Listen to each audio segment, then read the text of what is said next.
It all started on a quiet Saturday morning, the kind where the sun spills golden, light across the barn and the smell of hay fills the air. I had just finished feeding the horses and was wiping sweat from my brow when I noticed her, Karen, standing at the edge of my property.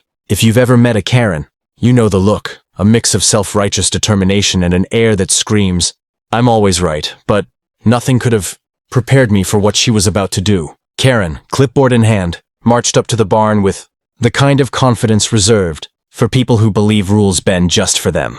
Before I could even greet her, she cleared her throat and said, "This barn of yours, it's a public shelter now. Everyone has the right to come in." I froze. Did I hear her correctly? Public shelter? My barn? Where my horses live? I could feel my pulse spike. She didn't wait for a response. Karen began taking photos, jotting notes, and loudly explaining to anyone who would listen that she had discovered a violation. I tried to reason with her, telling her that this was private property, that these were my animals, that there were legal restrictions, but she waved her hands dismissively, as if my words were invisible. It wasn't just annoying, it was surreal. The neighbors began peeking over fences, drawn by the spectacle. Some looked amused, others confused. Karen, oblivious to the growing audience, continued her proclamation, speaking as if she held the authority of the universe. Every word she spoke made me more determined to stop her without escalating into something bigger. My mind raced. How do you remove someone from your property when they genuinely believe they're performing a public service? As she leaned closer to one of the stalls, inspecting the horses with exaggerated concern, I noticed the animals' reactions. My horses, usually calm and gentle, were restless. Their ears pricked, nostrils flared, and they began shifting nervously. It was like they sensed the intrusion. My stomach tightened. I knew that once they acted, there would be no controlling the chaos that would follow. I took a deep breath and tried one last approach. "Karen, you need to leave," I said firmly. She ignored me, snapping a photo of a horse while making a dramatic note. The tension was electric, almost cinematic, like a slow-burning scene in a thriller. And then, it happened. The moment that changed the entire morning. One of my horses nudged the stall door. The others shifted and suddenly it was clear. Karen was about to find out why this barn wasn't for the public. The moment hung in the air like a taut wire ready to snap. Karen, completely unaware of the brewing storm, continued snapping, photos and muttering about public rights and community responsibility. My horses, however, had a different agenda. They weren't just restless, they were strategizing in their own way, a silent understanding passing between them. I've known these animals for years, and in that instant, I realized they understood what words could not convey. This barn belonged to us, not her. The first sign was subtle. Max, my largest horse, shifted his weight and let out a low, rumbling neigh. It wasn't alarming at first. Horses neigh all the time. But Karen, distracted by her phone camera, didn't notice. Then Daisy, the smallest but feistiest of my herd, began pacing, her hooves clicking against the wooden floor. She stared at Karen, ears pinned back, eyes sharp. It was the classic stay away warning. I felt a shiver run down my spine because I knew what came next. Without warning, Max took a step forward, then another, until he was standing between Karen and the barn's main stall. His size alone was imposing, but the way he fixed his gaze on her was almost human in its intensity. Karen froze, mid-sentence, mid-gesture, as if sensing a force she couldn't quite define. I could see the confusion on her face, her usual confidence starting to crack. Then Daisy let out a high-pitched snort and stomped her hooves. It was a coordinated move. The other horses joined in, moving as one unit, a silent, powerful wall of hooves and determination. Karen finally realized she was no longer in control. She stumbled backward, dropping her clipboard, her voice rising in panic. "Get back! I have the right!" But her words were drowned out by the collective energy of my herd. In the next few moments, Karen tried to retreat toward the gate, but the horses, perfectly timed, subtly nudged her path, ensuring she didn't venture too close to the barn. It wasn't violent, but it was firm, like nature itself had decided to enforce the rules. She looked around frantically, realizing that her public shelter proclamation had failed spectacularly. The neighbors who had been watching could hardly contain their laughter, some cheering quietly as if witnessing a perfectly staged showdown. Karen finally scrambled toward her car, clutching her dropped clipboard like a lifeline.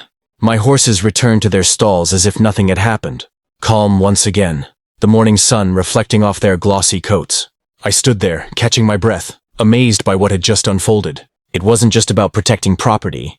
It was a lesson in understanding boundaries, in recognizing that sometimes the most unexpected defenders are the ones you've trusted all along. After Karen's dramatic exit, the morning felt oddly calm, as if the universe had exhaled.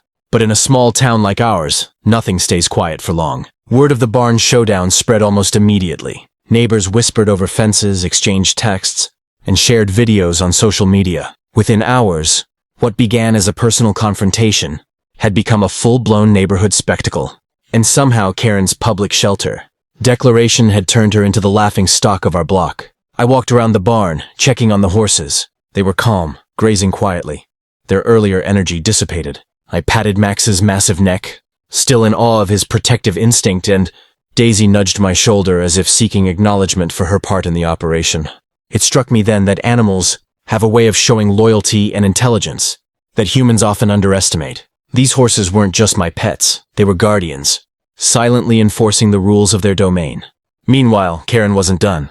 The very next day, she was seen going door to door, warning neighbors about illegal property, use and unauthorized shelters. Her dramatic storytelling made it sound like she had been heroic, bravely confronting lawlessness. The problem? Her version of events didn't match reality. Anyone who had witnessed the barn incident knew exactly what happened. Social media posts, videos, and eyewitness accounts began circulating, turning her tale into a meme-worthy disaster. Every post carried the same underlying message: Karen versus the horses, and the horses won. I received calls from confused neighbors asking if they should intervene, offer help, or just stay out of it. I reassured them it was all under control, that my horses were safe, and that I had no intention of escalating matters further. At the same time, I knew I needed to be cautious. Karen was unpredictable. She had declared my barn a public shelter once, and the next time, who knew what bizarre claim she might make? I considered fencing upgrades, additional signage, and even legal advice. Protecting your property sometimes means thinking ahead, and I wasn't about to underestimate her. Despite the chaos, there was a strange sense of triumph. The incident had united the neighborhood in a way I hadn't anticipated. People came by just to say hello, check on the horses, or share a laugh about Karen's dramatic exit. Even those who weren't involved in the confrontation felt a sense of community, an unspoken acknowledgement that some lines, once crossed, simply cannot be tolerated. As the sun dipped low, casting long shadows across the barn, I reflected on the day's events. Karen had underestimated the bond between humans and animals, the instinctive intelligence of my horses, and the resilience of those who care deeply about their property. But this was far from over. Rumors were swirling, legal threats were brewing, and Karen wasn't known for walking away quietly. The following week, tension lingered in the air like a storm that hadn't fully passed. Karen, undeterred by her earlier failure, continued her campaign of intimidation. Flyers appeared on mailboxes. Social media posts detailed her heroic efforts to enforce public access, and she even made calls to local authorities, claiming she was protecting the community. At first, it felt exhausting, like a never-ending battle, but I knew that escalation would only make matters worse. I had to remain calm, strategic, and most importantly, trust my horses. One morning, Karen returned, this time with more bravado than before. She marched up the driveway as if expecting applause, ready to declare my barn a public facility again. I met her at the gate, arms crossed, determined not to repeat the chaos of the previous encounter. Karen, I said firmly, I've warned you. This is private property. You cannot claim it as a public shelter. She smirked, ready with her rebuttal, but I noticed her hesitation. Maybe the neighborhood gossip, maybe the memory of my horse's last intervention. Either way, the confident, unshakable facade was cracked. Before she could respond, the horses appeared at the edge of the barn, calmly but firmly positioning themselves as guardians. It was as if they were silently saying, "Not again." Karen froze. I realized then that the dynamic had shifted. She no longer held control over the narrative, or the barn. The animal's presence, combined with the community's support, created an invisible barrier she couldn't cross. The power of nature, loyalty, and unity was stronger than her self-righteousness. Karen muttered something about rights and regulations, but it was hollow. The neighbors had gathered quietly behind fences, watching, some with phones in hand to record if anything escalated. The tension was palpable, yet there was no need for force. My horses didn't charge. They didn't strike. Their calm authority, reinforced by my firm stance, was enough. Slowly, almost reluctantly, Karen backed away, her face a mix of frustration and disbelief. She turned, marched down the driveway, and got into her car without another word. The barn, the horses, and I were safe. In the days that followed, the neighborhood slowly returned to normal. Karen faded from the immediate scene, her obsession quietly dissolving under the weight of reality.